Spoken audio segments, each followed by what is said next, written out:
ओम नमो भगवते वासुदेवाय। ओम नमो भगवते वासुदेवाय। ओम नमो भगवते वासुदेवाय। ओम नमो भगवते वासुदेवाय।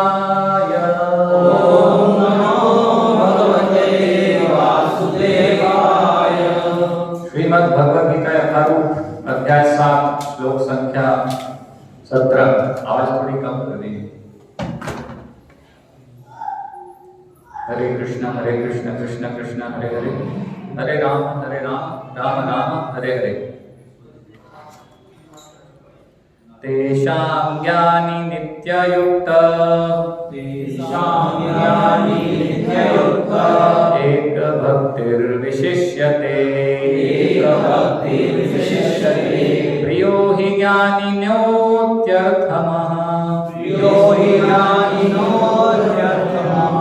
अहं स च मम प्रियः।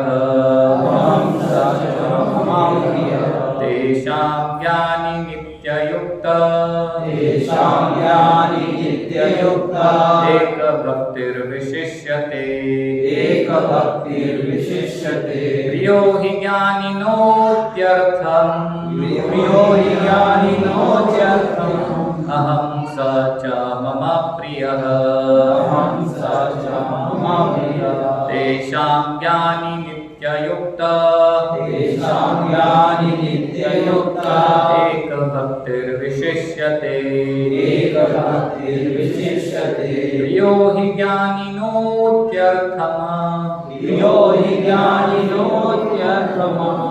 अहं स च मम प्रियः।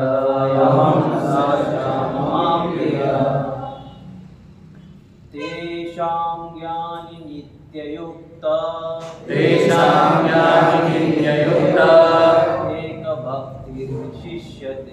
एक भक्तिर्विशिष्यते। प्रियो हि ज्ञानिनोत्यर्थम्। अहं स च मम प्रियः। तेषां ज्ञानी नित्ययुक्त एक भक्तिर्विशिष्यते। प्रियो हि ज्ञानिनो अत्यर्थम्। अहं स च मम प्रियः। और कोई दोहराना चाहते हैं? माताएं? तो पहले हम श्लोक 17 चर्चा करेंगे। हरे कृष्णा हरे कृष्णा हरे कृष्ण। इसका सिग्नल थोड़ा वीक है तो और बढ़ेगा। हरे कृष्णा, या फिर वो उसको थोड़ा खोल के रखिए तो देखते हैं, है ना। वॉइस अगर एक बार भी डिस्टर्ब हुआ तो बदल दीजिएगा फिर, नहीं तो बार बार होगा। तो पहले श्लोक संख्या 17 हम चर्चा करेंगे, फिर 18। ओके, तो अनुवाद एवं तात्पर्य कृष्ण कृपा मूर्ति श्री श्रीमद एसी भक्तिवेदांत स्वामी श्रील प्रभुपाद के द्वारा। अनुवाद: इनमें से जो परम ज्ञानी है और शुद्ध भक्ति में लगा रहता है वह सर्वश्रेष्ठ है, क्योंकि मैं उसे अत्यंत प्रिय हूं और वह मुझे प्रिय है। तात्पर्य: भौतिक इच्छाओं के समस्त कल्मश से मुक्त, आर्त, जिज्ञासु, धनहीन तथा ज्ञानी, ये सब शुद्ध भक्त बन सकते हैं। किंतु इनमें से जो परम सत्य का ज्ञानी है और भौतिक इच्छाओं से मुक्त होता है वही भगवान का शुद्ध भक्त हो पाता है। इन 4 वर्गों में से जो भक्त ज्ञानी है और जो साथ ही भक्ति में लगा रहता है वह भगवान के कथनानुसार सर्वश्रेष्ठ है। ज्ञान की खोज करते रहने से मनुष्य को अनुभूति होती है कि उसका आत्मा उसके भौतिक शरीर से भिन्न है। अधिक उन्नति करने पर उसे निर्विशेष ब्रह्म तथा परमात्मा का ज्ञान होता है। जब वह पूर्णतया शुद्ध हो जाता है तो उसे ईश्वर के नित्य दास के रूप में अपनी स्वाभाविक स्थिति की अनुभूति होती है। इस प्रकार शुद्ध भक्त की संगति से आर्त, जिज्ञासु, धन का इच्छुक तथा ज्ञानी स्वयं शुद्ध हो जाते हैं। किंतु प्रारंभिक अवस्था में जिस व्यक्ति को परमेश्वर का पूर्ण ज्ञान होता है और साथ ही जो उनकी भक्ति करता रहता है, वह व्यक्ति भगवान को अत्यंत प्रिय होता है। जिसे भगवान की दिव्यता का शुद्ध ज्ञान प्राप्त होता है, वह भक्ति द्वारा इस तरह सुरक्षित रहता है कि भौतिक कल्मश उसे छू भी नहीं पाते।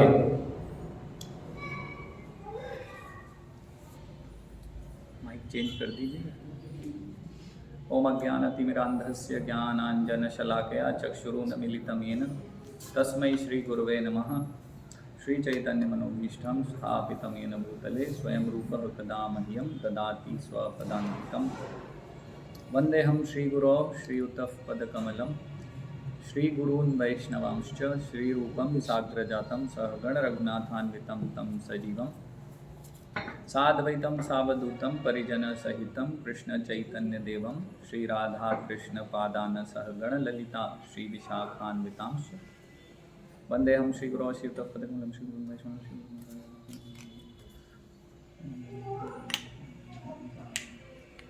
जय श्री कृष्ण चैतन्य प्रभु नित्यानंद श्री अद्वैत गदाधर शिवासादि गौर भक्त वृंद।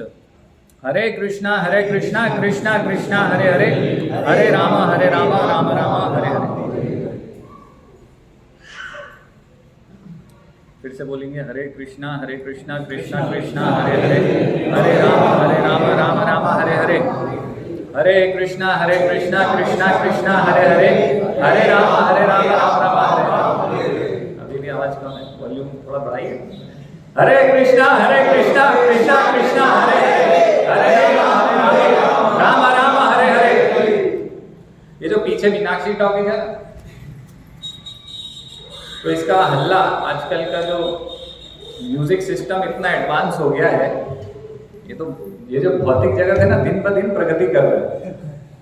तो उसका म्यूजिक सिस्टम इतना एडवांस हो गया है कि यहाँ जब हम पीछे उधर कमरे में बैठते हैं या कुछ पढ़ रहे होते हैं, जब कर रहे होते हैं यहाँ भक्त, तो वहाँ का वाइब्रेशन साउंड यहाँ तक आता है।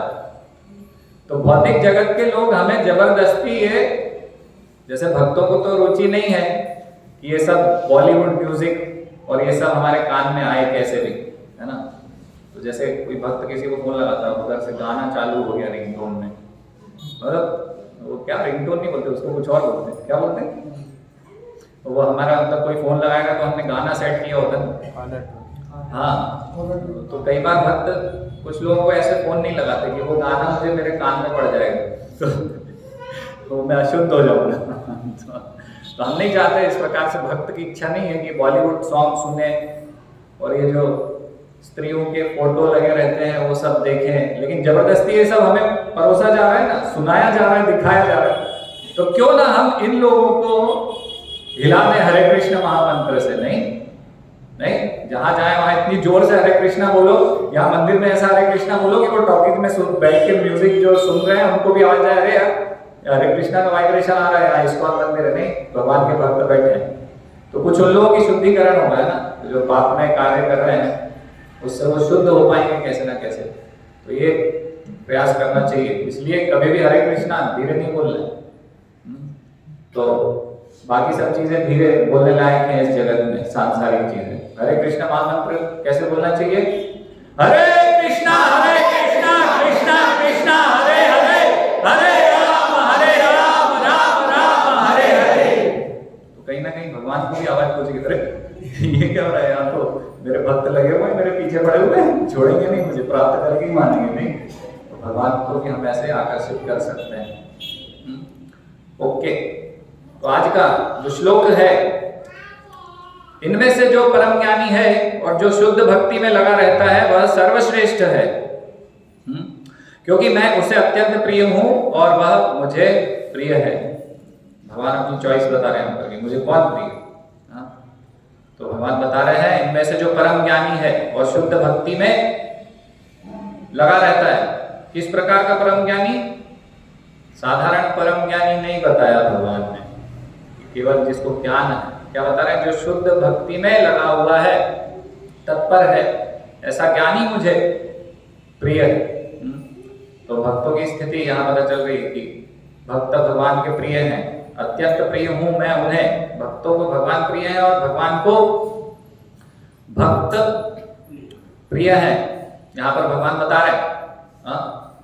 तो जो पिछले कक्षा में नहीं आए होंगे एक दो, तो उनको समझ में नहीं आएगा कि इनमें से बात चल रही है, इनमें से जो परम ज्ञानी है। तो पिछले 2 श्लोक में भगवान इस प्रकार बता रहे हैं कि मेरी भक्ति में कौन लोग नहीं आते, मतलब मेरे पास कौन नहीं आते, भगवान की शरण कौन लोग ग्रहण नहीं करते। तो भगवान बता रहे हैं, ना माम दुष्कृतिनो मूढ़ा प्रपद्यन्ते नराधमा माया अपहृत ज्ञाना आसुरिन भावमाश्रिता। तो 4 प्रकार के लोग मेरी शरण को ग्रहण नहीं करते, क्योंकि सामान्यतः हम इस जगत में देखते हैं इसी कैटेगरी में ही आते हैं। 4 प्रकार के लोग हैं। तो कौन कौन से वो 4 प्रकार के लोग हैं भगवान बता रहे हैं, परिभाषित कर रहे हैं। मूढ़ा मतलब कि जो निपट मूर्ख है, जो गधा है, गधे की तरह कार्य में लगा हुआ है इस संसार में, केवल घास के लिए, ज्यादा उसको जिज्ञासा नहीं है कि कहाँ मैं आया हूँ, मैं कौन हूँ, क्या चल रहा है इस संसार में, भगवान है कि नहीं है, क्या मनुष्य जीवन का लक्ष्य केवल घास के लिए पागलों की तरह भागते रहना है, गधा माली करना ही क्या मेरे जीवन में, इसीलिए मैं पैदा हुआ था, मुझे मनुष्य जीवन मिला था। तो वो लोग, उनको विचार नहीं है, मूढ़ा निपट मूर्ख है ऐसे लोग। वो भगवान की शरण ग्रहण नहीं करेंगे। प्रपद्यन्ते नराधमा, नराधमा जो मनुष्य योनियों में अधम योनियां हैं, कुछ एक ऐसी योनियां हैं जिसमें तत्व जिज्ञासा का कोई रोल नहीं है, ज्यादा उनको रुचि नहीं है। केवल खाना पीना, आहार निद्रा भय मैथुन, इसी में ही उनका पूरा जीवन व्यतीत हो रहा है, उनको रुचि नहीं है ज्यादा कुछ। तो मनुष्य योनि प्राप्त करने के बाद भी अधम योनियों में है, इस प्रकार से बता रहे नराधमा, नरों में अधम, नीच, इस प्रकार से भगवान बता रहे। तो ये लोग भगवान की शरण ग्रहण नहीं करेंगे। और माया अपहृत ज्ञान, तो जो भौतिक जगत में बहुत ही बुद्धिमान हमें समझ में आते हैं, है ना, जैसे हम चर्चा कर रहे थे कि 4 बुद्धिमान लोगों को क्या करते हैं, चैनल वाले बुलाते हैं और फिर क्या करते हैं, बहस। और भैया ये वहाँ के वो बहुत बड़े प्रोफेसर हैं, ये बहुत बड़े कवि हैं, ये बहुत बड़े दार्शनिक हैं, इनका नाम चलता है, उनको कुछ टाइटल दे दिया जाएगा। हम सोचेंगे अरे बहुत बड़ा व्यक्ति बैठा है, सुनो क्या बोल रहे हैं। लेकिन यहाँ भगवान किस कैटेगरी में डाल रहे हैं उनको डाल रहे हैं माया अपहृत ज्ञाना, मतलब कि भगवान की माया से वो मोहित हैं। बहुत टीवी डिबेट और इधर उधर सब बहुत डिबेट और बहुत अपना मुख का इस्तेमाल करके वाचालता अपनी दिखा रहे हैं, लेकिन ज्यादा बुद्धिमान नहीं है। तो शास्त्र में इस प्रकार से बताया है ऐसे बोलने वालों को, ये ज्यादा किस प्रकार से, ये मेंढक की तरह है जो टर्राते रहते हैं, टर। और मेंढक के टर्राने से क्या होता है, जो सांप है वो सुन लेता है, मतलब सांप को पता है अभी ये वाइब्रेशन कहाँ से आ रहा है, फिर सांप धीरे से जाएगा और क्या करेगा, खा जाएगा। तो जो काल है ऐसे ज्ञानियों को क्या करता है, जो माया द्वारा अपहृत, मतलब सारी बात वो करेंगे और भगवान उस बात में कहीं भी नहीं रहेंगे। ये जितने भी कैटेगरी के लोग हैं इनका सबका यही आप देख सकते हैं। बहुत बातें हो रही है संसार में, आप भक्ति की बात करने जाओगे तो रुचि दिखाने वाले लोग बहुत कम मिलेंगे, बहुत कम लोग आपको मिलेंगे। और आप बात करेंगे भगवत गीता के विषय में शुरू करेंगे और धीरे से वो पता चला कि वो अपना मुंह मोड़ देंगे आपसे, अपनी दिशा बदल देंगे। तो इस प्रकार से माया अपहृत ज्ञान है, माया द्वारा इनका ज्ञान अपहृत कर लिया गया है। आसुरी भावमाश्रिता, यानी कि आसुरी भाव, नास्तिक भाव, भगवान को नहीं मानना है ना, इस प्रकार से उन्होंने अपना भावमाश्रिता, तो इस प्रकार की स्वभाव या प्रकृति है उनकी। तो ये 4 प्रकार के लोग भगवान की शरण ग्रहण नहीं करते हैं। फिर भगवान बता रहे हैं कि फिर 4 प्रकार के लोग अगले श्लोक में बता रहे हैं कि चतुर्विधा भजन्ते माम जना सुकृतिनो अर्जुन आर्तो जिज्ञासुर अर्थार्थी ज्ञानी च भरतर्षभ। तो बता रहे हैं कि 4 प्रकार के लोग फिर मेरी शरण में आते हैं। तो किस प्रकार के लोग हैं, आर्त, तो आर्त यानी कि जिनको कि इस भौतिक जगत में कष्ट नहीं, तो आर्त, तो जितने भी लोग हैं इस संसार में जिन्होंने जन्म लिया है, किसी भी योनि में है, मनुष्य योनि में हो चाहे किसी भी योनि में, तो सभी कष्ट भोग रहे हैं। और विशेष मनुष्य योनि में तो ज्यादा कष्ट का अनुभव होता है, नहीं? तो आर्त वो लोग हैं जो कि पीड़ित हैं। तो हमने चर्चा किया था कि आर्त का उदाहरण शास्त्र में किस प्रकार से दिया है, गजेंद्र। गजेंद्र क्या था? गजेंद्र अपने हाथी सबको लेके, पूरे परिवार को लेके जल स्रोत पे गए थे। फिर वहां मगरमच्छ ने पकड़ लिया था, है ना?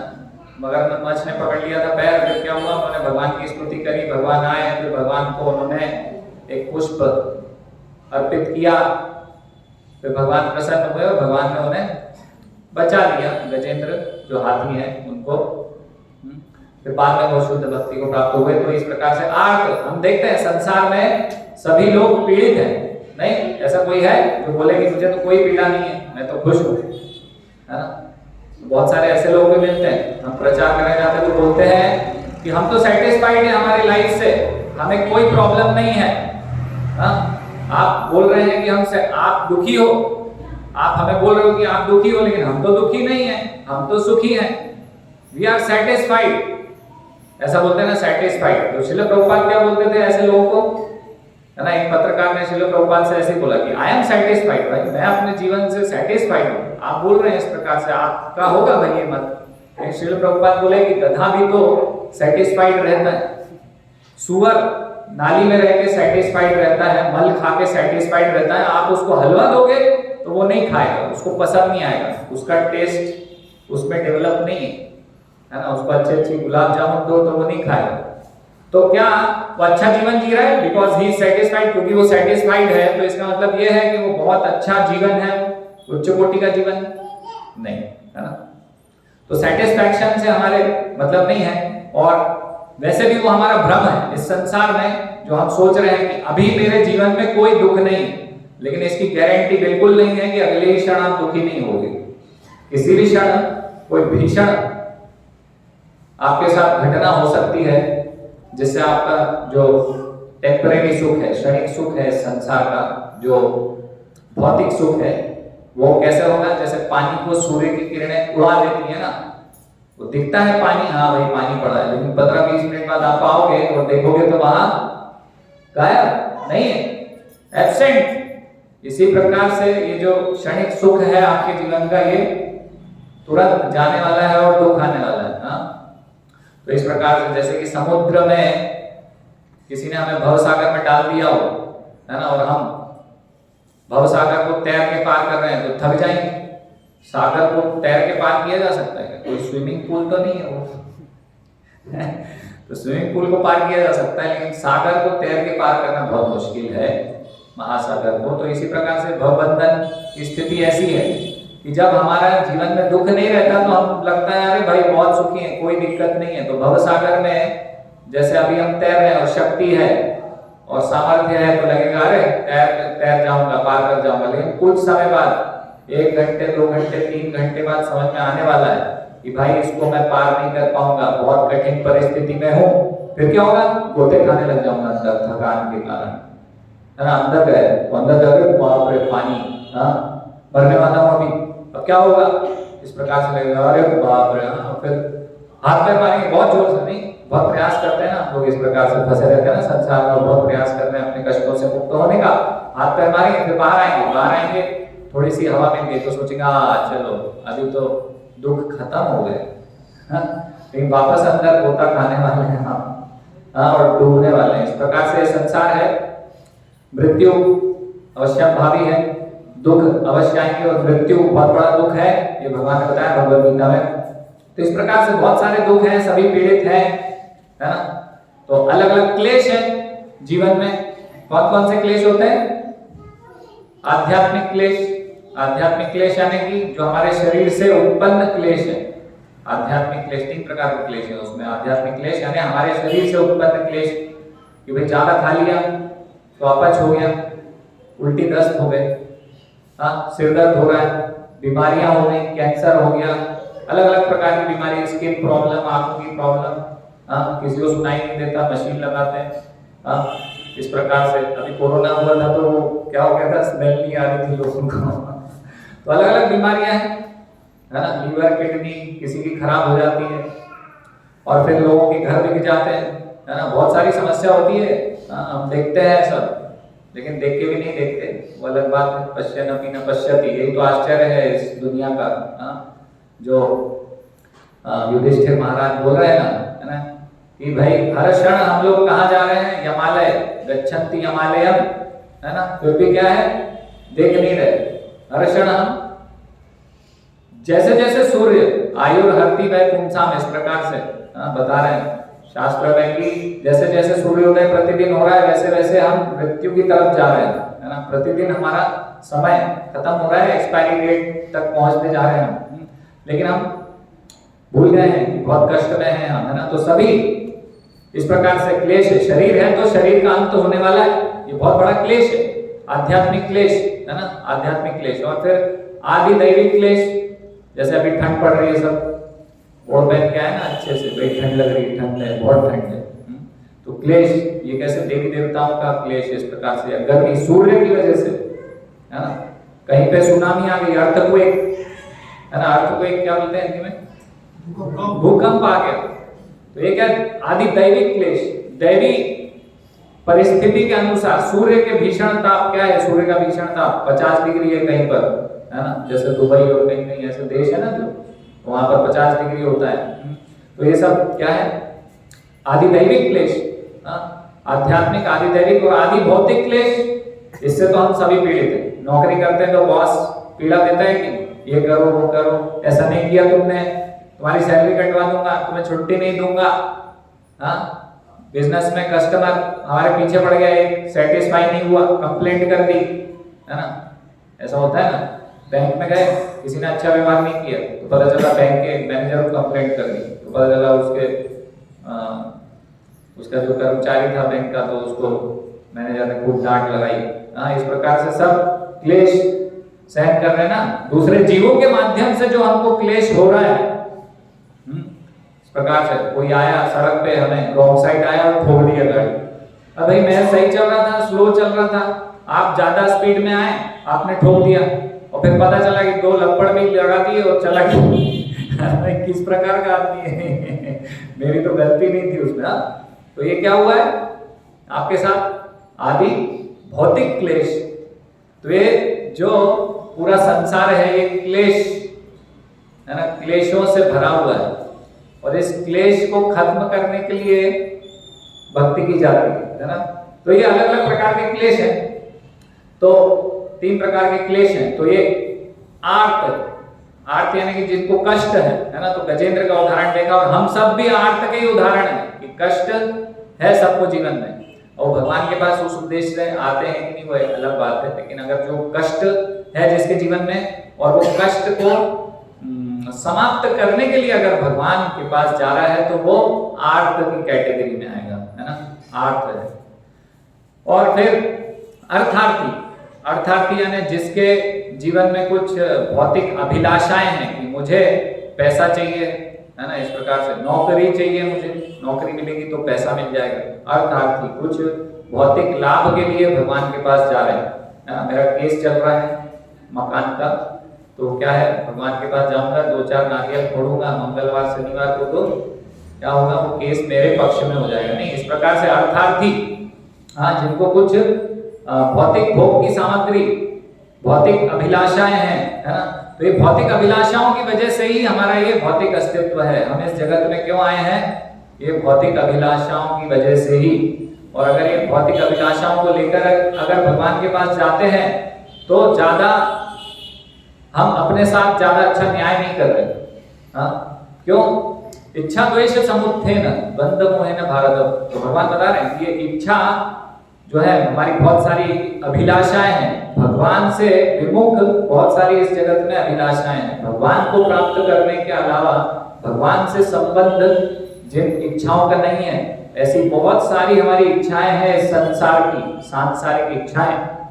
तो इस कारण से हम इस संसार में आए हैं, और इस संसार से जब तक हम नहीं निकल पाएंगे, जब तक ये हमारी भौतिक अभिलाषाएं समाप्त नहीं हो जाएंगी। क्योंकि हमारी इच्छा है कि यहाँ पर हम इस जगत में ये प्राप्त करें, इसीलिए तो हम टिके हुए हैं यहाँ पर, और वो प्राप्त हो रहा है नहीं हो रहा है, और उस दौरान हमें भीषण कष्ट भोगने पड़ रहे हैं। हाँ, बहुत सारी स्ट्रगल्स हैं हमारे जीवन में, वो एक अलग बात है, वो सबके पास है। लेकिन अर्थार्थी यानी कि जैसे कि हमने ध्रुव महाराज का उदाहरण लिया था ना, तो ध्रुव महाराज गए थे राज्य प्राप्त करने के लिए बड़ा। हाँ, तो इस प्रकार से हम देख सकते हैं उदाहरण कि अर्थार्थी यानी कि वो जिसको कि कुछ भौतिक अभिलाषा है, अर्थ चाहिए कुछ भगवान से, है ना, पैसा नहीं है, घर चाहिए, विवाह नहीं हुआ, फेमस होना है, बहुत सारे गैजेट्स चाहिए, है ना, तो इन सब से वो ये सब क्यों चाहते हैं? वो ये इसलिए चाहते हैं कि इससे वो अपने समझते हैं कि इससे हम सुखी हो जाएंगे, ये सब प्राप्त करके, पैसा प्राप्त करके, बड़ा नाम प्राप्त करके, है ना, बड़ा घर प्राप्त करके, फेमस होके, इससे क्या होगा, हम सुख का अनुभव करेंगे। लेकिन वास्तविकता में ये जो सुख है ये सुख नहीं है ना। जैसे हम चर्चा कर रहे थे कि भाई जैसे कि कहीं रेगिस्तान में हमें क्या दिखता है कि पानी है दूर, है ना, तो ये उस प्रकार से कि वहां पानी है नहीं, हमें लग रहा है, हमें आभास हो रहा है कि पानी है, हाँ, लेकिन पानी कहीं ना कहीं तो है, जल का स्रोत कहीं ना कहीं तो है, वास्तविकता में तो कहीं होता ही है। तो इस प्रकार से ये जो सुख है, ये सुख, वास्तविक सुख हमें भक्ति के माध्यम से मिल सकता है। जैसे श्रीमद् भगवद गीता बता रहे हैं, सुसुखम कर्तुम अव्ययम, जब हम भक्ति करते हैं तो ये प्रक्रिया में हम हमेशा सुख का अनुभव करते हैं, है ना। तस्माद ब्रह्म सौख्यम तु अनंतम, इस प्रकार से बता रहे हैं श्रीमद् भागवतम में। हाँ, कि इससे भक्ति करने से क्या होगा, ब्रह्म सौख्यम, ब्रह्म सौख्य का मतलब क्या है, ये आत्मा का सुख, आत्मा का सुख जो त्वनंतम, जिसका कोई अंत नहीं है, असीमित आनंद की आप प्राप्ति कर सकते हैं भक्ति के माध्यम से, है ना। भक्ति के माध्यम से, भगवान के माध्यम से आत्मा का सुख हम प्राप्त कर सकते हैं, जो कि वास्तविक सुख है। और बाकी जो भौतिक सुख है वो वास्तविक सुख है ही नहीं, वो हमारे कष्टों का कारण है, कष्ट भोग रहे हैं हम, क्योंकि हम उस सुख के पीछे पड़े हैं जो कि वास्तविकता में सुख नहीं है। इसलिए पता चलता है कि वो तो है नहीं, दुखी हो जाते हैं, है ना। तो ये इस प्रकार से बता रहे हैं। और ययात्मा सुप्रसिद्धति, है ना, एक और श्रीमद् भागवतम का श्लोक है, उसमें बता रहे हैं आत्मा सुप्रसिद्धति, इससे क्या होगा, आत्मा की सुप्रसन्नता होगी भक्ति करने से। तो भक्ति, तो अर्थार्थी जो अर्थ के लिए भगवान के पास जा रहे हैं, और फिर ज्ञानी, ज्ञानी उसके पहले जिज्ञासु, जिज्ञासु, जैसे कि शौनक आदि ऋषि का हमने उदाहरण लिया था।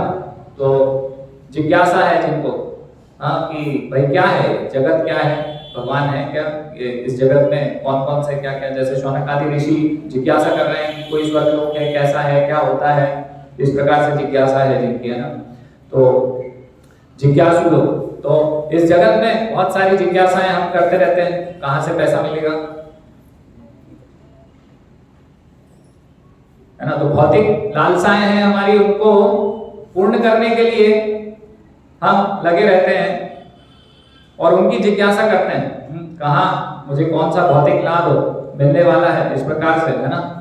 और जो वास्तविक जो तत्व ज्ञान है, जीवस्य तत्व जिज्ञासा, जो वास्तविक जिज्ञासा है, उसके बारे में हम ज्यादा रुचि रखते नहीं है, है ना। श्रोतव्यादि राजेंद्र नृणाम संति सहस्त्रशः, जैसे कि बता रहे शास्त्र में कि सुनने के लिए, है ना, बहुत सारी चीजें हैं इस जगत में सुनने के लिए, जानने के लिए, सुनने के माध्यम से हम जानते हैं, है ना।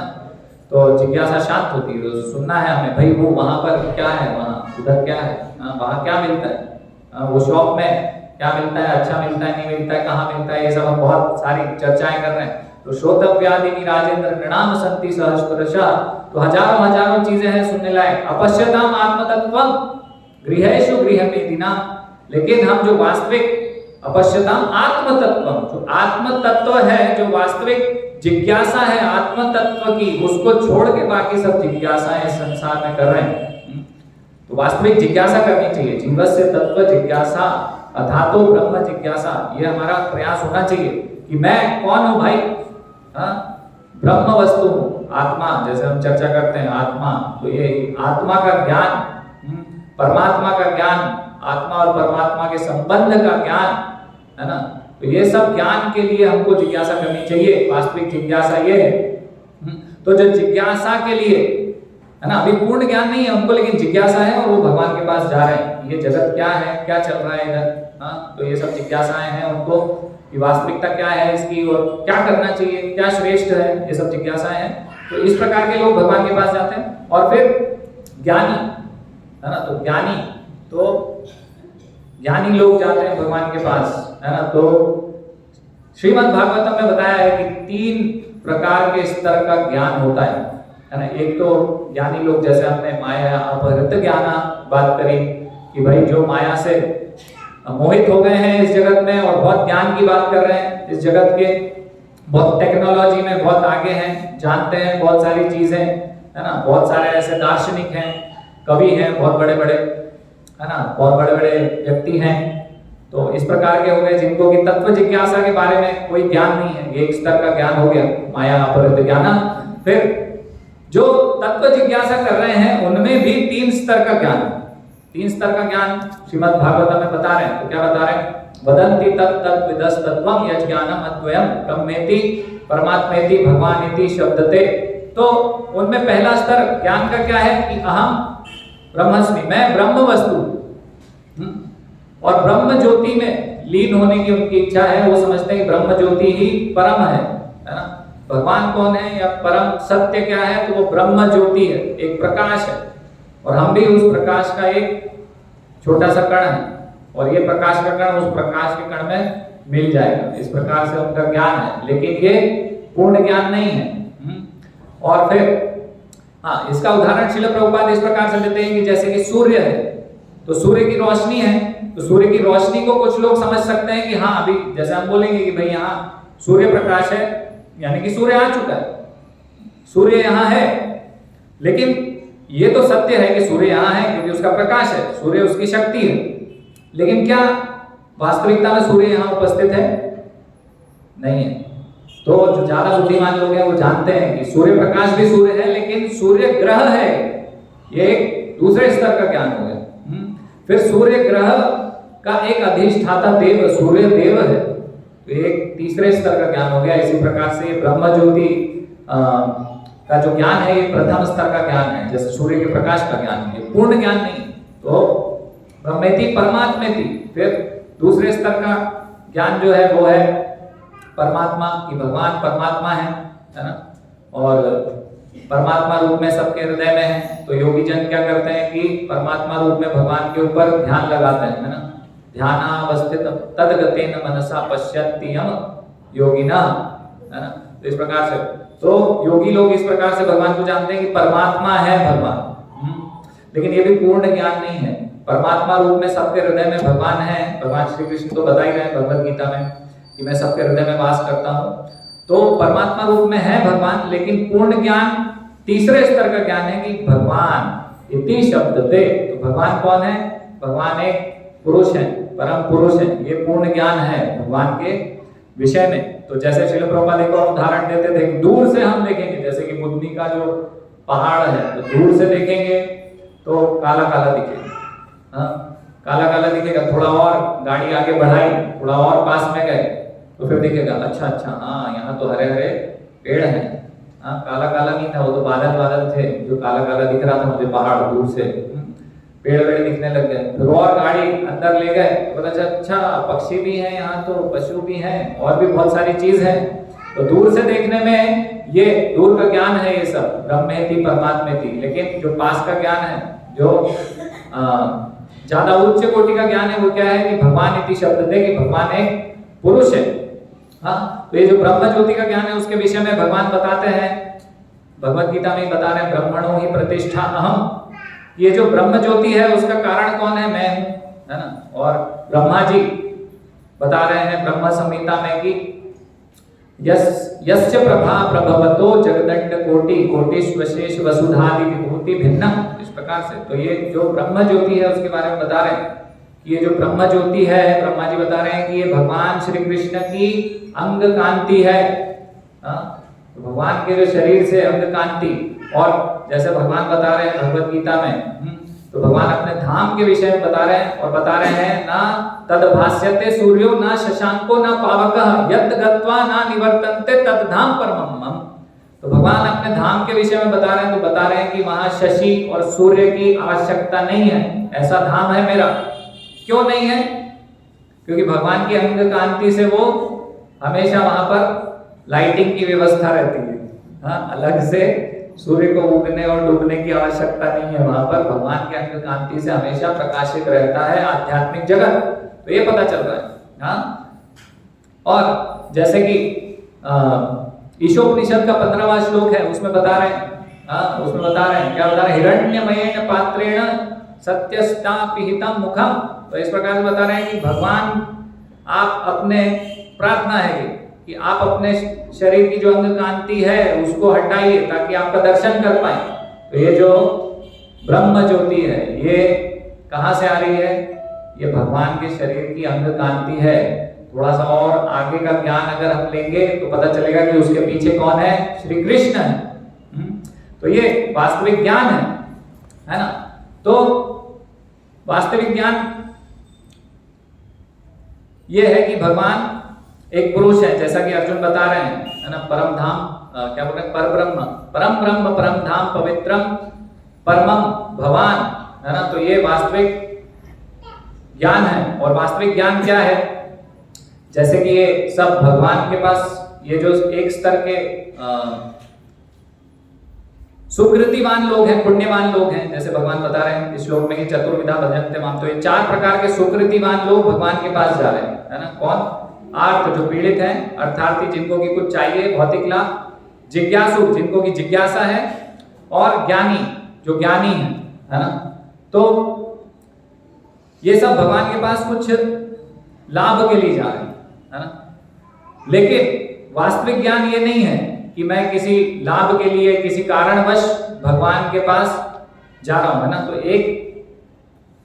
एक स्तर का ये ज्ञान है कि भगवान के पास जाना चाहिए, तो ठीक है, भगवान के पास तो किसी भी परिस्थिति में जाना चाहिए। लेकिन ये पूर्ण ज्ञान में हम भगवान के पास नहीं जा रहे हैं, हम सही ज्ञान के साथ भगवान के पास नहीं जा रहे हैं। जैसा कि भगवान बता रहे हैं कि सही ज्ञान क्या है?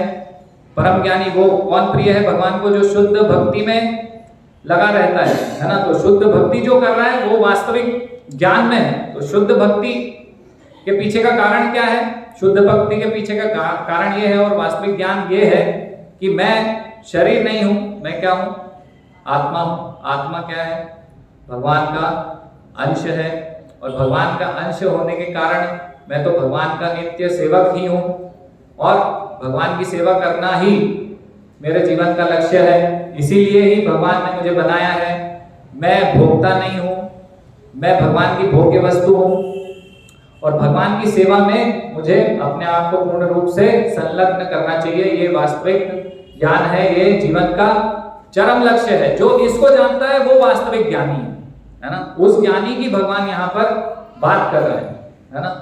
तो भगवान यहाँ पर बता रहे हैं कि वो जो परम ज्ञानी है और जो शुद्ध भक्ति में लगा रहता है वो सर्वश्रेष्ठ है, और वो भगवान का प्रिय है। तो हम बात कर रहे हैं शुद्ध भक्ति की, है ना? तो शुद्ध भक्ति यानी कि भगवान की सेवा करना, है ना? भगवान के पास कुछ लाभ के लिए नहीं जाना कि मेरे पास पैसा नहीं है, जैसे आर्थ है तो पैसा नहीं है तो भगवान के पास जा रहे हैं कि मेरा एक लोन का मैंने फाइल लगाया है बैंक में तो वो अप्रूव हो जाए, तो इसलिए भगवान के पास जाऊंगा तो कुछ मेरा कार्य बन जाएगा, है ना? तो ये भौतिक लाभ जो है इसकी कोई सीमा नहीं है, है ना? जैसे हम सोच रहे हैं कि इससे मैं भगवान के पास जाऊंगा, ये मिल जाएगा, इससे मैं संतुष्ट हो जाऊंगा, प्रसन्न हो जाऊंगा, लेकिन वास्तविकता में इससे मैं संतुष्ट होने वाला नहीं हूँ, है ना? जैसे कि मेरा लक्ष्य था कि मैं 1 करोड़ रुपए प्राप्त कर लूं और उससे मैं सुखी हो जाऊंगा, फिर उस लक्ष्य को मैं प्राप्त कर लेता हूँ, फिर मैं विचार करता हूँ कि अरे 2 करोड़ क्यों नहीं, फिर मैं विचार करता हूँ कि 3 करोड़ क्यों नहीं। तो इसकी भौतिक सुख जो इसकी वास्तविकता इसी प्रकार से कि वहां वो लक्ष्य को प्राप्त कर लेते हैं और फिर भी हम सुखी नहीं हो पाते। तो शुद्ध भक्ति इसके विपरीत है। शुद्ध भक्ति क्या है? अहेतु की, बिना हेतु के हम भगवान की शरण को ग्रहण करें, वो शुद्ध भक्ति कहलाएगी, है ना? किसी कारणवश नहीं, भौतिक कारण की वजह से भगवान के पास जा रहे हैं, सही ज्ञान में नहीं जा रहे हैं, तो ये शुद्ध भक्ति नहीं है ना? तो शुद्ध भक्ति की परिभाषा क्या है?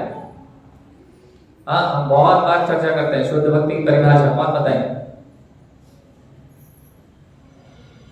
अन्याभिलाषिता शून्यम ज्ञान कर्मादि अनावृतम, है ना? तो ज्ञान कर्म से परे है। क्या है? शुद्ध भक्ति, अन्य अभिलाषिता शून्यम, कोई भी अभिलाषा ना हो, और ज्ञान कर्म अनावृतम, मतलब कि ज्ञान और कर्म से परे, इसको छोड़ के है शुद्ध भक्ति।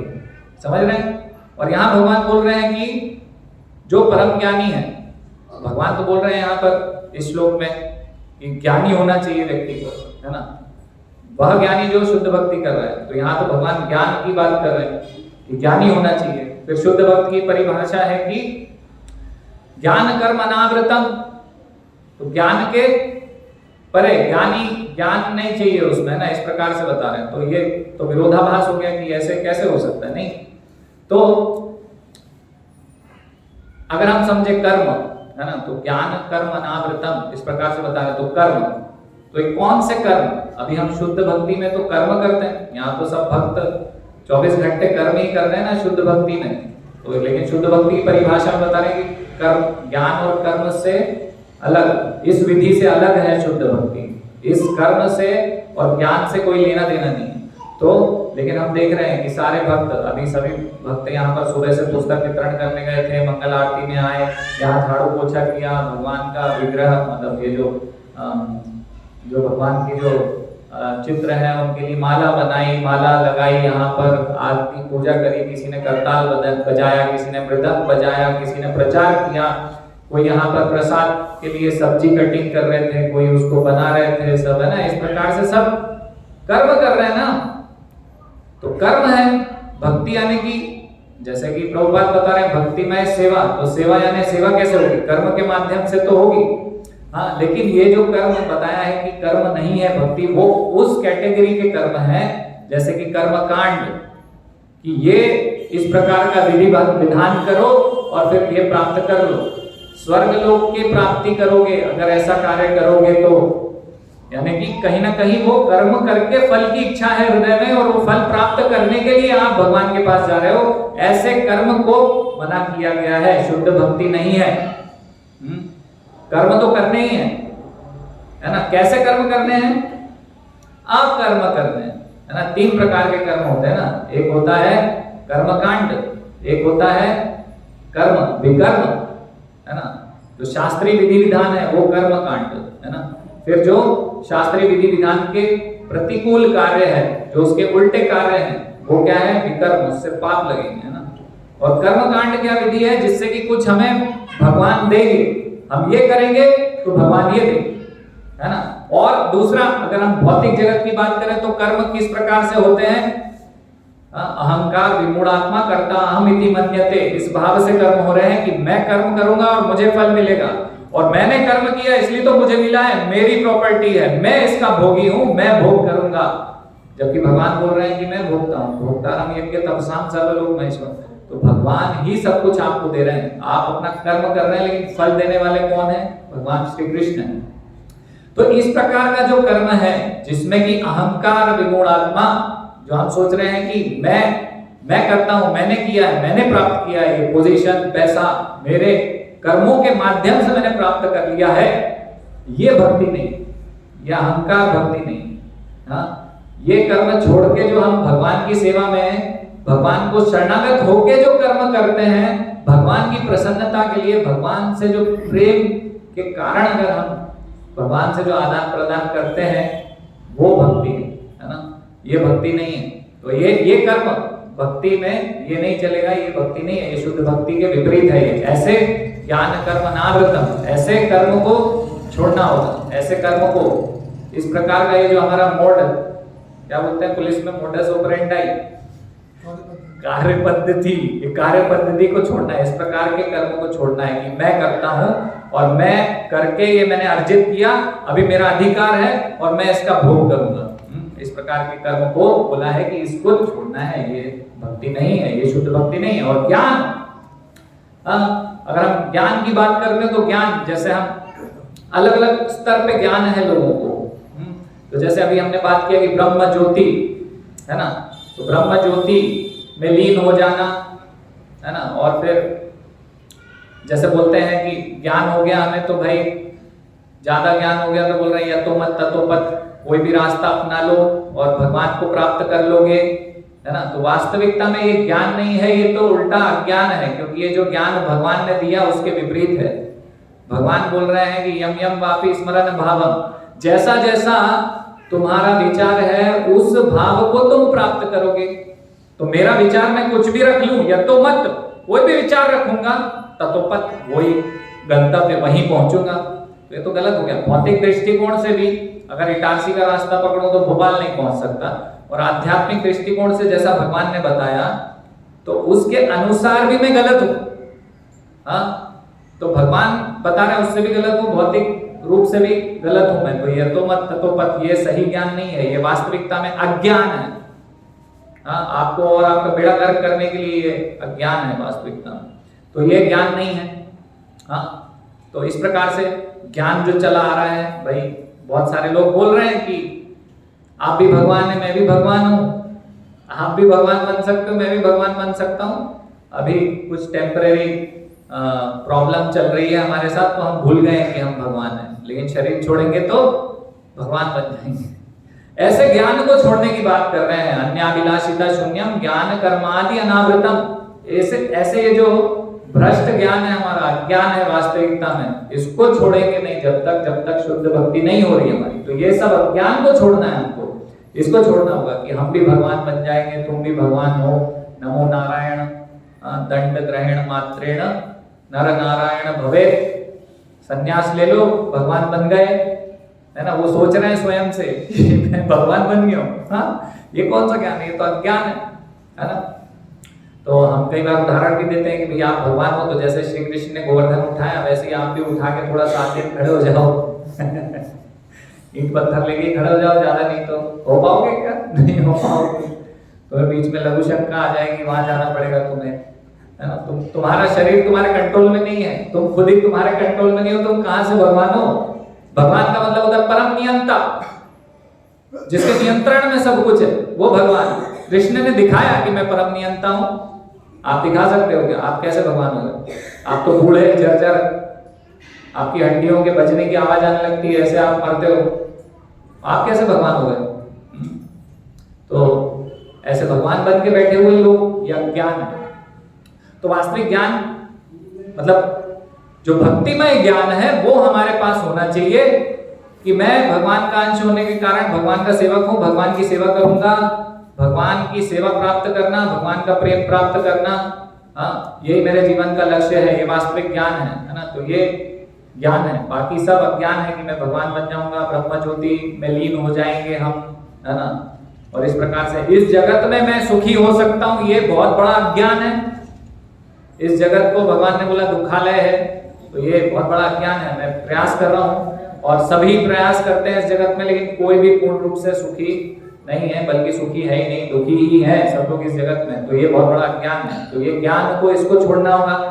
ज्ञान कर्म अनावृतम, है ना। तो ये कर्म और इस प्रकार के ज्ञान जो है उसको छोड़ने के लिए बता रहे हैं अपने अभिलाषिता शून्यम ज्ञान कर्म अनावृतम में, ठीक है। लेकिन यहाँ पर भगवान जिन परम ज्ञानी की बात कर रहे हैं वो परम ज्ञानी कौन है? जो भक्तिमय भक्ति का प्रयास कर रहे हैं, जो अपने जीवन में शुद्ध भक्ति को प्राप्त करने का प्रयास कर रहे हैं, जिनको की ज्ञान है कि कृष्ण भगवान है और कृष्ण प्राप्ति करने के लिए मनुष्य जीवन मिला है, भगवान के चरण प्राप्त करने के लिए, भगवान का प्रेम प्राप्त करने के लिए। तो ये ज्ञान वास्तविक ज्ञान है उन परम ज्ञानी के विषय में जो इस रास्ते पे आगे बढ़ रहे हैं।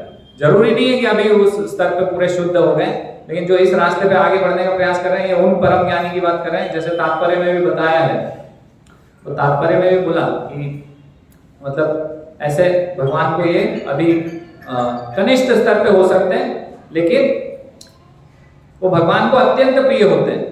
इस प्रकार से यहाँ पर बताया गया। कनिष्ठ स्तर पे अभी हमारा स्तर ज्यादा ऊंचा नहीं है, अभी पूरा हम उस स्तर पे नहीं है, रागानुग और प्रेम और उत्तम अधिकारी के स्तर पे, जैसे पिछले लेक्चर में हमने चर्चा किया था ना, उस स्तर पे नहीं, रागानुग भाव और प्रेमा भक्ति के स्तर पे। लेकिन अभी हमने स्टार्ट किया है कनिष्ठ स्तर पे। लेकिन भगवान को हम जानते हैं कि कृष्ण भगवान है और उनके लिए प्रयास कर रहे हैं। तो यहाँ बताया कि हम अत्यंत प्रिय है भगवान के, कनिष्ठ स्तर पे भी, है ना। तो ये वास्तविक ज्ञान है, लेकिन लोगों को ये वास्तविक ज्ञान समझ में नहीं आता, है ना। बहुत सारे लोग हैं, हम बोलेंगे बताएंगे, लेकिन उनको समझ ही नहीं आता। वो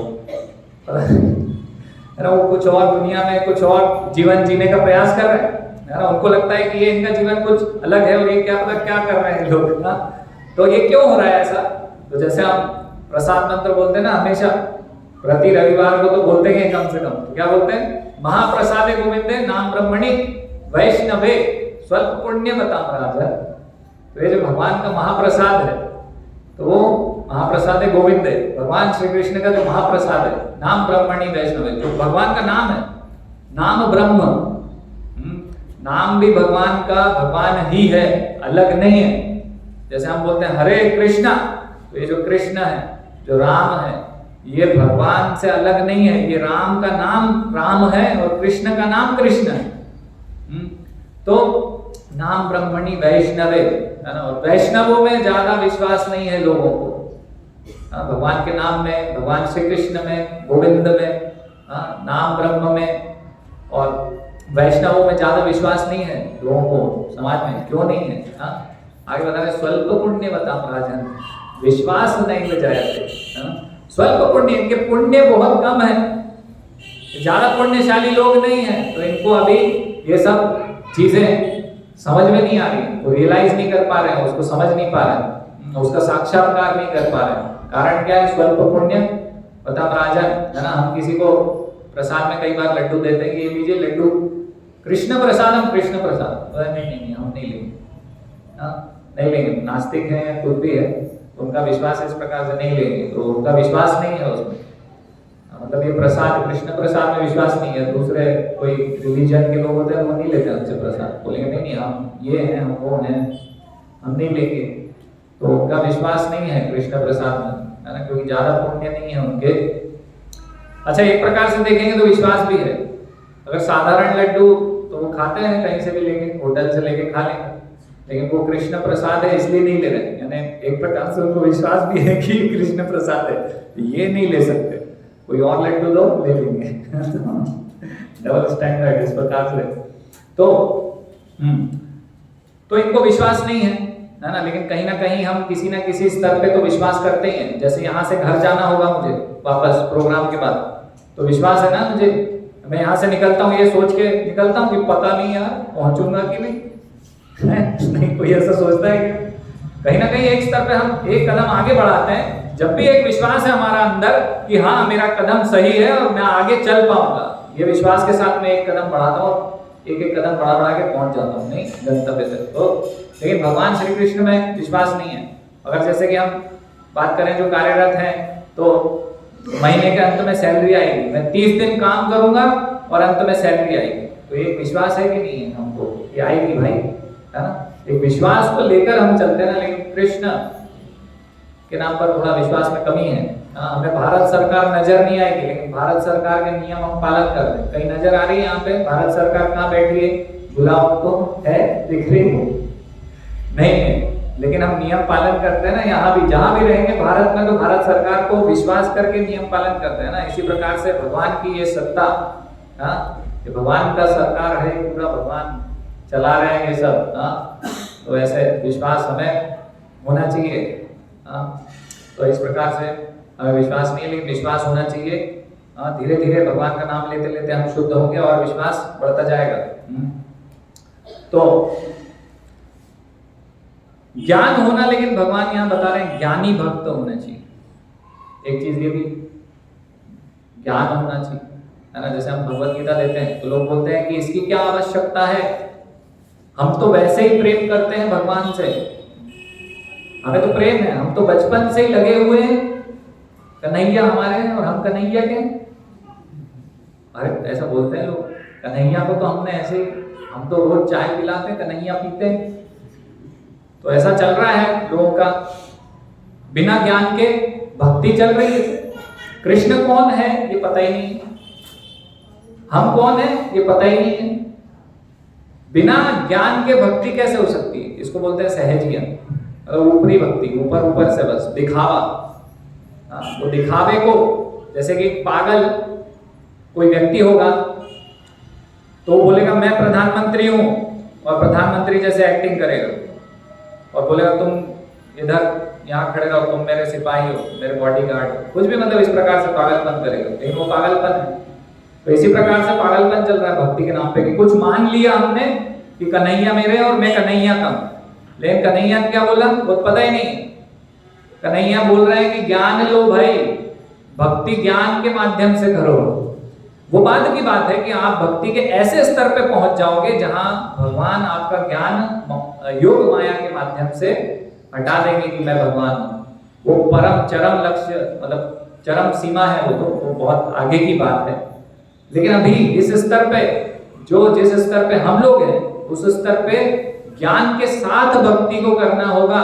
भगवान बता रहे हैं इनमें से जो परम ज्ञानी है और शुद्ध भक्ति में लगा, तो भगवत गीता का ज्ञान लेना पड़ेगा। जैसे हम बोलेंगे कि भगवत गीता लीजिए, पढ़िए, सबको वितरित कीजिए, सबको पढ़ाइए, उसका कारण है कि उससे तो हम जानेंगे कि भगवान कौन है। भाई कृष्ण लिखते हैं मत्तः परतरम नान्यत् किंचित् अस्ति धनंजय, ये जान तो लो कि कृष्ण कौन है, तब तो सही से समझ के वो भक्ति कर पाओगे, है ना।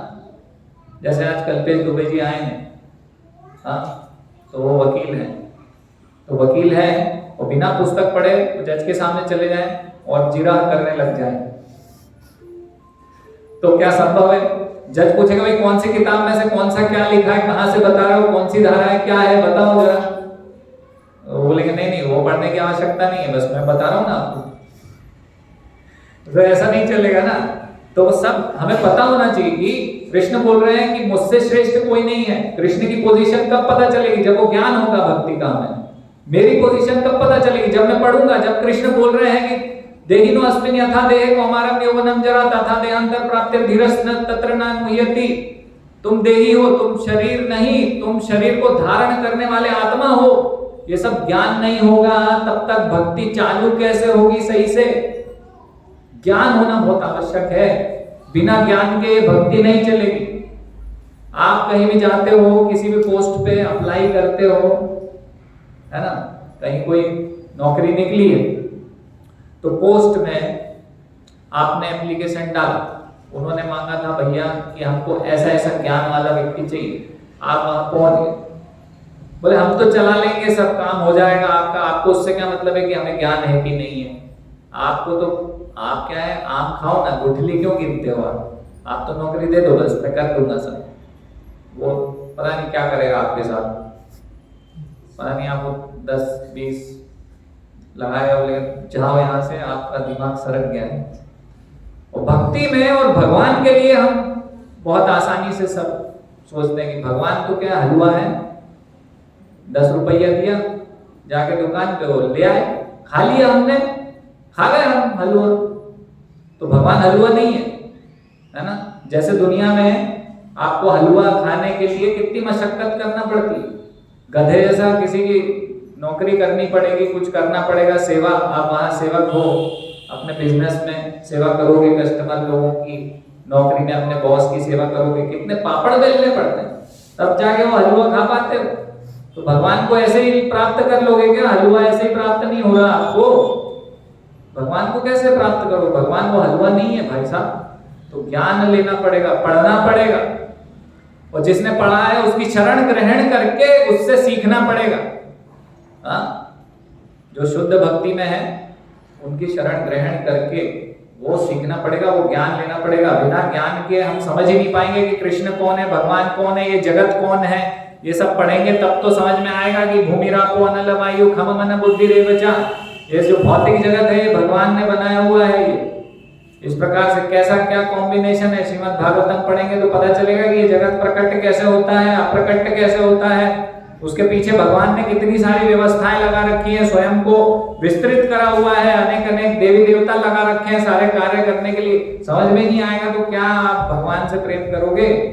हाँ, तो ये सब जैसे श्रील प्रभुपाद ने नहीं बोला था एक बार कि ये सब फोटो भी लगाओ कृष्ण की, केवल वो गोपियों के साथ मत लगाओ, नहीं तो समझ नहीं पाओगे कि है कौन कृष्ण। तो हम सारी फोटो लगाते हैं, अर्जुन को दिव्य ज्ञान दे रहे हैं कृष्ण, है ना। यहाँ पर उन्होंने अपना विराट रूप दिखाया, तो ये विराट रूप से पता चलता है कि कृष्ण कौन है? केवल गोपियों के साथ डांस नहीं है भाई साहब। रासलीला कहीं अभी होने वाली है। अरे रासलीला के स्तर पे पहुंचना बहुत भाई बहुत अलग स्तर है। वो कहाँ रासलीला और कहाँ आप क्या कर रहे हो? ये सब जहाँ शिवजी ब्रह्मा जी नहीं घुस पा रहे, वहां आप आसानी से घुस रहे हो। तो जबरदस्ती आप कुछ भी कर सकते हो, रास करवा लो, देख लो, मजा ले लो, लेकिन समझ में कुछ नहीं आएगा कि भगवान कौन है, मैं कौन हूं, मुझे क्या करना है जीवन में, मेरे जीवन का लक्ष्य क्या है, मैं क्यों पैदा हुआ था, क्यों मर रहा हूं बार बार, ये मुक्ति चीज किस चिड़िया का नाम है, कैसे प्राप्त की जाती है, वास्तविकता में मुक्ति का अर्थ क्या है, ये कुछ नहीं समझ में आएगा। इसलिए ज्ञान के माध्यम से भक्ति करनी है। हाँ, विधि विधान ज्ञान तो शुरू में ये सब करना पड़ेगा, फिर बाद में वो बहुत आगे का स्तर है, जब हम उस स्तर पे पहुंचते हैं तो इस रागानुग भक्ति और वो सब बहुत आगे का स्तर है। लेकिन अब ये शुरुआत में भगवान के विषय में ज्ञान लेकर भक्ति करना होगा, है ना, नहीं तो हम मूर्ख हैं, मूर्खता कर रहे हैं। भगवान से कोई संबंध नहीं है, जबरदस्ती सोच रहे हैं कि भगवान से संबंध है। जबरदस्ती क्या बोलते हैं उसको, मान ना मान तू पहलवान, नहीं मान ना मान मैं तेरा मेहमान, तो वो वाली बात हो जाएगी। भगवान बोलेंगे कि भैया इतने सारे भक्त हैं मेरे जो अच्छे से ज्ञान जैसा मैंने बताया वैसे भक्ति कर रहे हैं, तुम कहाँ बीच में लाइन तोड़ के आ गए मेरे पास। हाँ, वही वाली बात हो जाएगी, भगवान भगा देंगे, भगवान के पास पहुंच ही नहीं सकते। बहुत सारी व्यवस्थाएं हैं भगवान की। अभी हम गोलोक चार्ट का भी सेमिनार करेंगे पुस्तक वितरण के बाद, मतलब ये जो अभी महीना चल रहा है, तो उसमें हम देखेंगे कि वहाँ त्रिशूल है, आप एंट्री ले ही नहीं सकते भगवान के पास आध्यात्मिक लोक में। हाँ, भगवान खुद नहीं हटाएंगे, आप तो पहले ही भगवान की व्यवस्थाओं से ही वहां तक पहुंच नहीं पाओगे। मान ना मान में तो मेरा मेहमान, उससे कुछ नहीं होगा। ठीक है, तो ज्ञान लेना पड़ेगा। और ज्ञान अगर नहीं लिया हमने और भक्ति में आ गए तो भी क्या होता है, जैसे इस्कॉन मंदिर आने लग गए, तो इस्कॉन मंदिर आने लग गए और फिर क्या हुआ, बाहर किसी ने बोल दिया भाई योगेंद्र जी आए हैं क्या, योगेंद्र जी ने किसी को प्रचार किया भाई कि आप इस्कॉन मंदिर आइए, बहुत बढ़िया भक्ति कीजिए, ये करिए। उन्होंने कहा अरे बाप रे, वहां जा रहे हो क्या, अच्छा देखना भैया ऐसा हो जाएगा वैसा हो जाएगा। अगर हमने भगवत गीता नहीं पढ़ी हो तो अगले दिन बंद कर देंगे हम कि पता नहीं यार मैं कहाँ जाने लग गया था।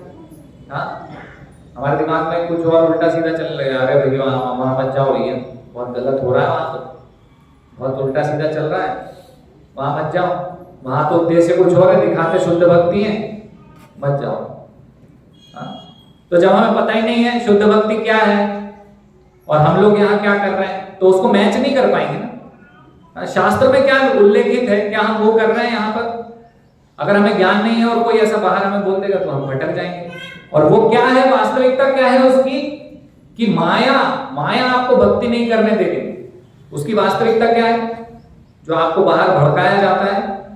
यहाँ इसके विषय में कुछ भी इस प्रकार से, जैसे कि ध्रुव महाराज गए थे ना, कहाँ जंगल जा रहे थे, तो नारद मुनि मिले। नारद मुनि ने उनको थोड़ा सा देखा, टेस्टिंग करी कि भैया ये अभी अच्छे से भक्ति में आने का प्रयास है कि नहीं है, कि बस ऐसे ही। तो उन्होंने बोला उनको, क्या तुम छोटे से बालक जंगल जा रहे हो, कुछ खाने के लिए नहीं, कुछ नहीं है, कौन तुम्हारी सुरक्षा करेगा, ये वो ऐसे वैसे, कहाँ जा रहे हो, अकेले जाओ, घर में खेलो, खेलने कूदने के लिए कहा, ये भक्ति वक्ति क्या कर रहे हो तुम अभी। बहुत सारे लोग बोलते हैं ना, आप लोगों को भी, जो भक्ति को गंभीरता से लेकर करना चाहते हैं, उनको बहुत भड़काते हैं ना बाहर लोग, क्या कर रहे हो। अरे माँ बाप ही भक्ति नहीं करने देते, खुद अपने परिवार वाले लोग रोकते हैं ना, तो वो माया के प्रतिनिधि हैं, ये सब आपकी टेस्टिंग कर रहे हैं। तो ज्ञान नहीं है तो ये मैं समझ कैसे पाऊंगा कि ये माया अभी मेरे ऊपर प्रहार कर रही है, इससे बचना है मुझे। मेरे जीवन का लक्ष्य तो भगवान की भक्ति करना है, वास्तविक लक्ष्य तो यही है मेरा जीवन का। और ये माया है, माया जो मुझे अलग अलग हथकंडे अपना रही है कि मैं शुद्ध भक्ति से विचलित हो जाऊं। अगर हमें ज्ञान ही नहीं होगा तो फिर कहाँ हम भेद कर पाएंगे, हम भटक जाएंगे। इसीलिए तो भक्ति करने आते हैं, गायब हो जाते हैं लोग। क्यों हो जाते हैं? क्योंकि माया भी तो अपना कार्य कर रही है। भगवान की माया को भी तो भगवान ने कार्य दिया है, तुम लोगों को यहाँ आने मत देना मेरी भक्ति में। वो अपना कार्य कर रही है और आप उस माया के चक्र में फंस जाते हो। क्यों? क्योंकि ज्ञान नहीं लेना है ना हमको। भगवत गीता कौन पढ़ेगा यार? हम तो दूसरी चीजें कुछ पढ़ लेंगे, न्यूज़पेपर है पढ़ने के लिए, चाय पीते हुए न्यूज़पेपर पढ़ना है तो आधा घंटा न्यूज़पेपर चाटने में चला गया। तो भगवत गीता कब पढ़े? 2 घंटा टीवी देख ली, अरे यार टाइम ही नहीं बचा। तो कहाँ से होगा ये सब? तो ये सब चीजें अगर हम देखें तो इस प्रकार से इन सब चीजों को छोड़कर अगर हम थोड़ा सा भगवत गीता पढ़कर अगर ज्ञान लेते हैं, जो वास्तविक ज्ञान है और जिस ज्ञान को प्राप्त करने के लिए ये देह हमें प्राप्त हुई है, हाँ, तो वो हम उसको समय को, शक्ति को, बुद्धि को सही जगह लगा रहे हैं और माया से बचे रहें। ये टीवी सबसे बड़ा माया का औजार, मोबाइल, न्यूज़पेपर, हाँ, माया का क्या कार्य करना है? माया का कार्य क्या है ये बताइए सबसे पहले। माया का क्या कार्य है? इस जगत में आपको फंसा के रखना, कैसे ना कैसे उलझा के रखना, है ना। जैसे कुछ लोगों के पास जाते हैं, प्रचार करते हैं, तो वो बोलते हैं भैया अगर तुम सब भक्ति करके चले गए तो यहाँ रहेगा कौन? यहाँ कोई बचेगा ही नहीं। अरे तो यहाँ रहना क्यों है भाई साहब? जैसे श्रील प्रभुपाद बोलते थे, श्रील प्रभुपाद ने इतना भयंकर उदाहरण दिया, बोले एक बात बताओ, पखाना में जाते हो तो वहीं रह जाते हो कि जल्दी से भाग के आते हो बाहर कि अभी यहाँ पे कम से कम टाइम व्यतीत करें और तुरंत बाहर निकले कि वहां अच्छा लगता है बदबू लेना, कि वहीं रहना चाहते हो? तो भाई कोई पखाना जाता है तो जल्दी से जल्दी बाहर आता है। कोई लोग ऐसा बोलते हैं कि भाई ये खाली हो जाएगा ना पखाना, यहाँ पे भी तो कोई होना चाहिए, हमेशा यहीं बैठूंगा। तो श्रील प्रभुपाद का उदाहरण समझना चाहिए। ये जो जगत है इस प्रकार से अच्छी जगह नहीं है रहने के लिए, है ना। ये वास्तविक स्थान नहीं है हमारा, पाखाना रहने के लिए नहीं है। वो कुछ समय वहां पहुंच गए गलती से कुछ कार्य निपटा बाहर आ जाओ। तो इसी प्रकार से यहाँ आप पहुंच गए हो इस जगत में, कैसे न कैसे तुरंत अभी व्यवस्था करो, बाहर निकल जाओ, मुक्त अवस्था को प्राप्त कर लो। इस जगत में ऐसे कार्य करो जो भगवान ने बताए हैं, जिससे कि मुक्त अवस्था को वापस प्राप्त कर लो, ताकि ये जो क्लेश जिनके बारे में हम चर्चा कर रहे थे, वो क्लेश से हम बच सकें, कष्टों से बच सकें, बार बार मरे नहीं, बार बार जन्म नहीं ले, बार बार बीमारियां नहीं हो, बार बार बुढ़ापा नहीं आए, बार बार कुत्ता बिल्ली नहीं बने। श्रील प्रभुपाद बोलते कुत्ता भेड़ी जैसे, और पता नहीं भेड़ी क्या था, लेकिन वो बहुत सही था। तो बार बार कुत्ता बिल्ली सुअर गधा घोड़ा ऊंट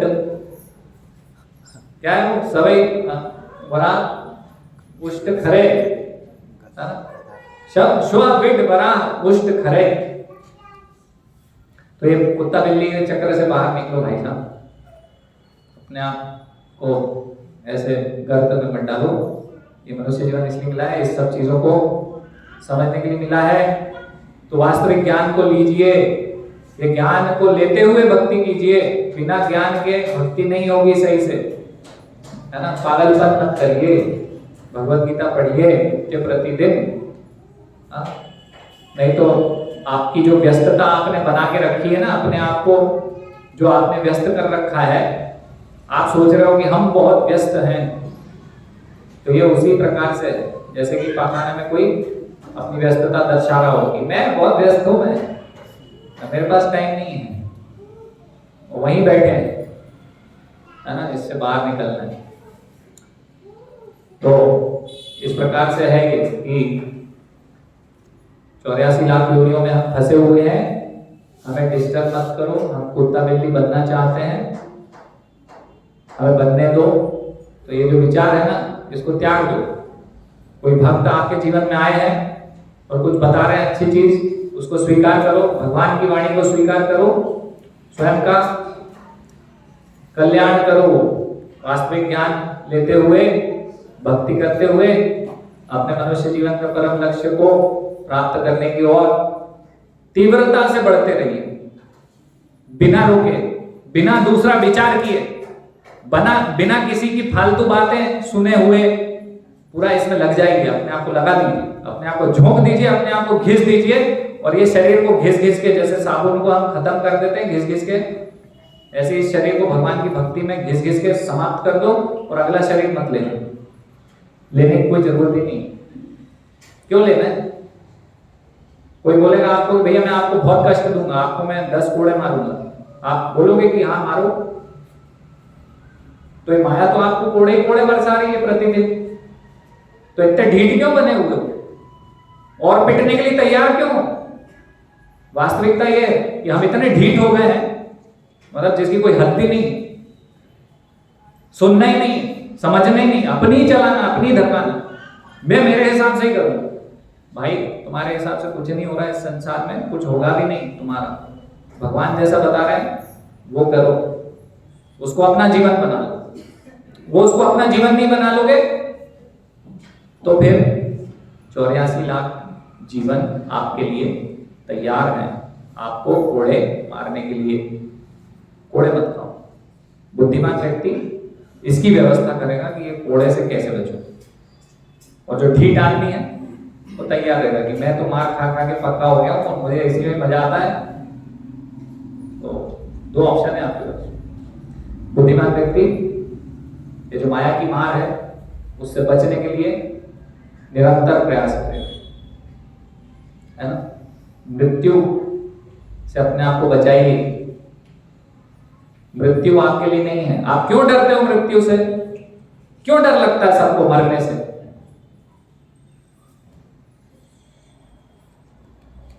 वो इसलिए लगता है कि जो आत्मा है वो अजर अमर है, वो कभी मरती नहीं है।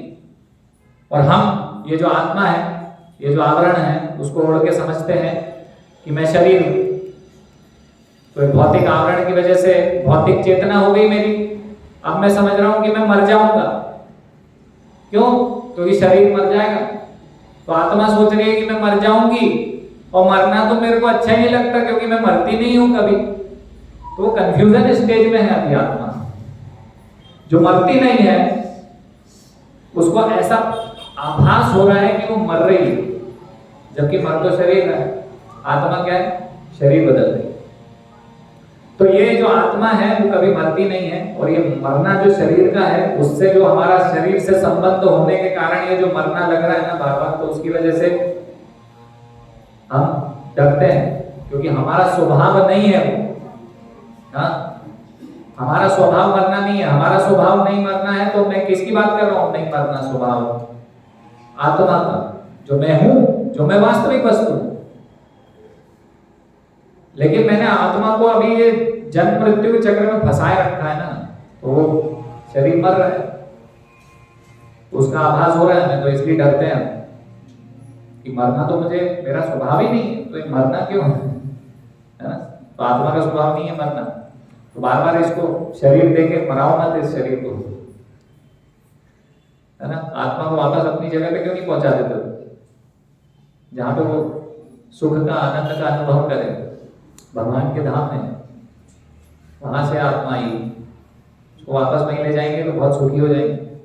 इस जगत में रहेंगे कितने ही कुछ हाथ पैर मार लेंगे, फड़फड़ाते रहेंगे, है ना। प्रभुपाद क्या बोलते थे? कितना ही लंप झंप कर लोगे यहाँ पे, जैसे बंदर करता ना, इस डाली पे उस डाली पे, इधर सुख उधर सुख, आहा वाह। तो प्रभुपाद बोलते थे लंप झंप कितने कर लोगे, कुछ नहीं होने वाला। कर लो, प्रयास करते रहो, कुछ नहीं होगा। हरे कृष्णा। किसी को कोई प्रश्न है? अगला श्लोक नहीं ले पाए, अगली बार लेंगे। किसी का कोई प्रश्न, कोई जिज्ञासा, कोई कमेंट? थोड़ा सा जरा एक चीज बताइए कि भगवान विष्णु श्री कृष्ण के विस्तार है या श्री कृष्ण विष्णु के विस्तार है? भगवान श्री क्या है? कृष्ण मूल तत्व क्या है, श्री कृष्ण है या विष्णु है?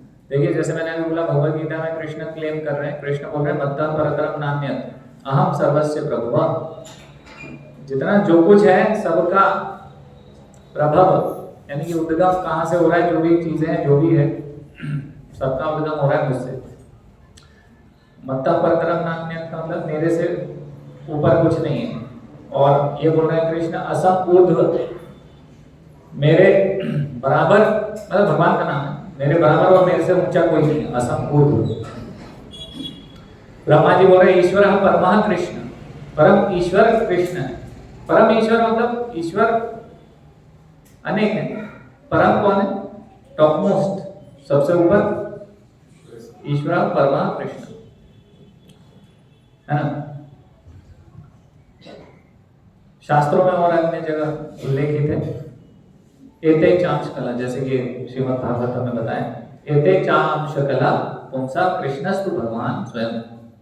जितने भी अवतार हैं ये सब क्या है? भगवान श्री कृष्ण के विस्तार से आते हैं।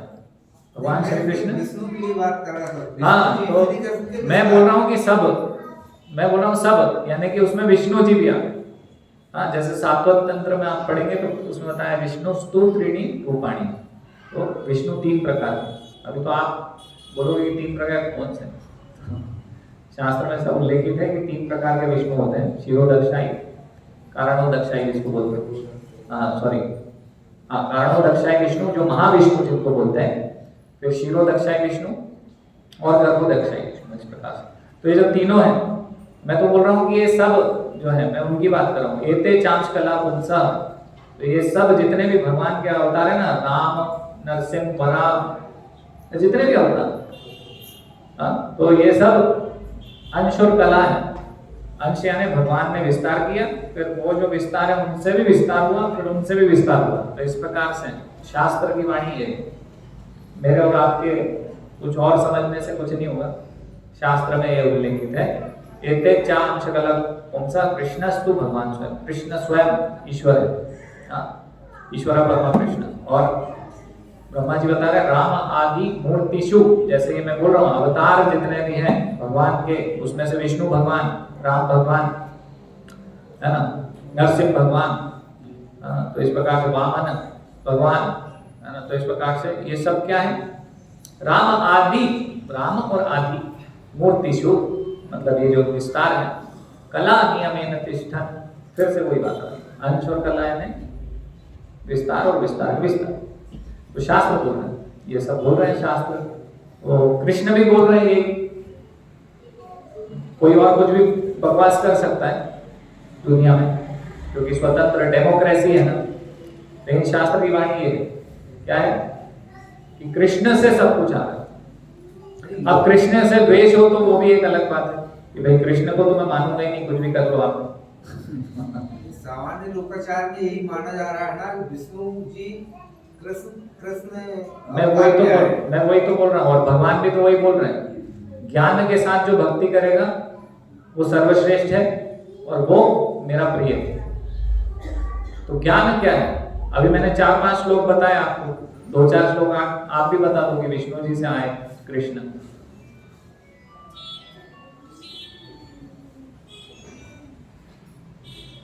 तो जो ज्ञान है, जो शास्त्र की वाणी है, जो भगवान ने खुद वाणी बोली, कृष्ण भगवान है, भगवान ने खुद बोला है ना। व्यासदेव जी क्या लिख रहे हैं? श्री भगवान वाच, है ना। ये भगवत गीता आप पढ़ेंगे तो भगवान कृष्ण जहां जहां बोलते हैं वहां क्या लिखा है? अगर कृष्ण भगवान नहीं होते तो जैसे दूसरों के लिए लिखा है ना कि संजय उवाच, धृतराष्ट्र उवाच, शुरुआत तो यहीं से हुई भगवत गीता की। और फिर अर्जुन उवाच, अर्जुन ने कहा, धृतराष्ट्र ने कहा, संजय ने कहा, ऐसा ऐसा लिखा है। तो फिर कृष्ण के लिए ऐसा क्यों लिख रहे हैं भगवत गीता में कि श्री भगवान उवाच? भाई कृष्ण उवाच लिख देते ना। अगर भगवान कृष्ण भगवान नहीं होते, परम नहीं होते, तो फिर ऐसा लिखते, भाई उनसे कोई परम होता तो फिर लिखते कि कृष्ण उवाच, क्योंकि भाई अभी भगवान बोलना इनको ठीक नहीं है। वो लिखा है उधर कि वो भगवान है। शास्त्र का यही मत है कि कृष्ण भगवान है, कृष्ण परम है, कृष्ण से ऊपर कोई नहीं, कृष्ण के बराबर कोई नहीं, सब कृष्ण से आए हैं। तो ये जो विष्णु है, ये किस एरिया की बात हो रही है? जैसे हम बोलते हैं भाई हमने किसी पार्षद का नाम लिया, तो पार्षद का एरिया अलग है ना, वहां का राजा है, उससे बड़ा कोई नहीं।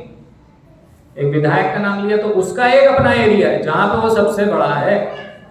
तो अगर विधायक की बात कर रहा हूं मैं और बोल रहा हूं मैं होशंगाबाद एरिया की बात कर रहा हूं और फिर मैं विधायक का नाम, उससे बड़ा कोई नहीं है, समझे?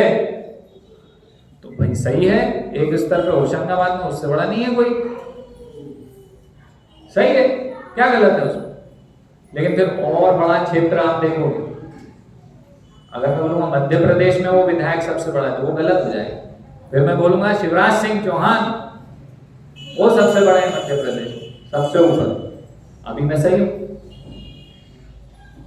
फिर लेकिन अगर मैं परिप्रेक्ष्य बदल दूंगा, भारत में सबसे बड़े हैं शिवराज सिंह चौहान, तो फिर मैं मूर्खता कर रहा हूं, मूर्ख हो गए।